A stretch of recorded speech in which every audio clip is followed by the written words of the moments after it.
Well, last week, she wrapped up the Old Testament, and what a journey it has been. There are so many ups and downs throughout the story. And we met so many different people, from prophets to kings, both men and women, young and old.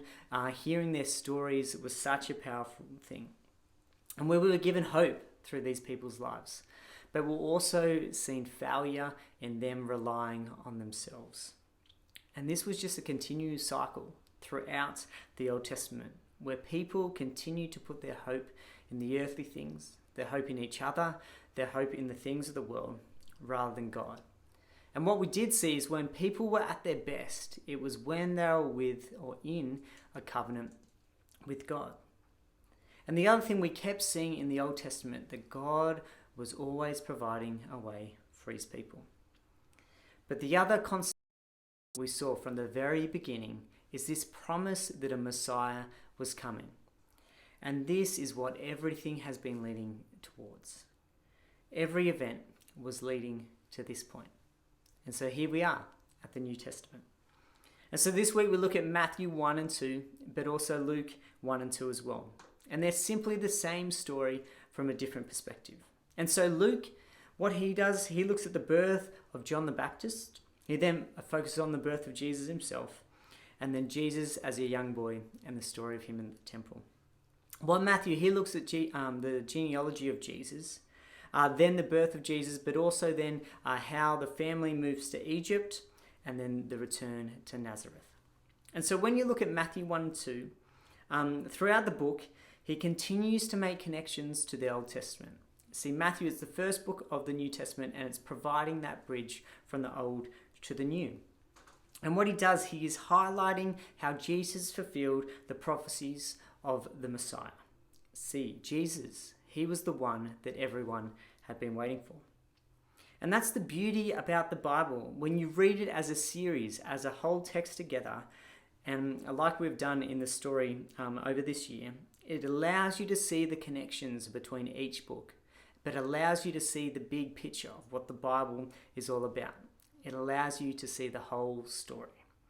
And see, the Old Testament, it brings meaning to the New, and the New Testament brings meaning to the Old. And Matthew, he's here to help us tie it all together. And that's the beauty of this book as well. And so from the very beginning, Matthew, he wants to make it clear that Jesus is the Messiah.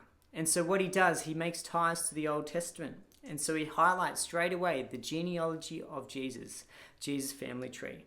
And so firstly, he points out that Jesus is the son of David. And this was said back in 2 Samuel to David. And then it comes and talks about that Jesus was the son of Abraham, which was something that was said to Abraham back in Genesis. And so Jesus, it's one point, one sign that he's the Messiah, the one we're looking for.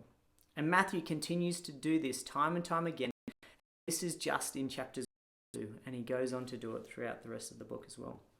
And so, chapter 1, it goes on to talk about the prophet Isaiah, who said that the birth of Messiah would come through a virgin. And we see that come true in the middle of Matthew, chapter 1.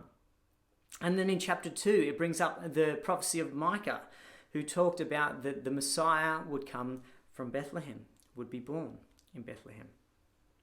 And then in chapter 2 again, it also talks about the prophet of Hosea, who looks at the fact that the Egyptians, that the Messiah would come from there as well, and talks about the family having to flee to Egypt because Herod wanted to kill them. And then also it talks about the prophecy that the Messiah would be called a Nazarene. And we see that Jesus returns to Nazareth. He is the Messiah. He's the one we've been waiting for. And Matthew continues to highlight how the promises, the prophecies of God, they were made throughout the Old Testament, have come to be true through the life of Jesus. Jesus is the one we've been waiting for. And I'm so excited to just spend these next few weeks looking at the life of Jesus and how the birth of this little baby boy changed the world, changed our lives forever. However, what we often do is we get stuck in this Old Testament mindset where we're relying on the earthly things, other humans, other things in our lives. But humans, like we saw in the Old Testament, they will continue to fall short.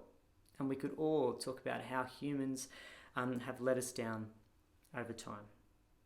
But like Matthew is saying, the one that we've been waiting for, he is here. And some of us, they just reminded that Jesus is here today in our lives too. And so the story, it keeps talking about through the series of this upper story, which is God's perspective, versus this lower story, which is our perspective.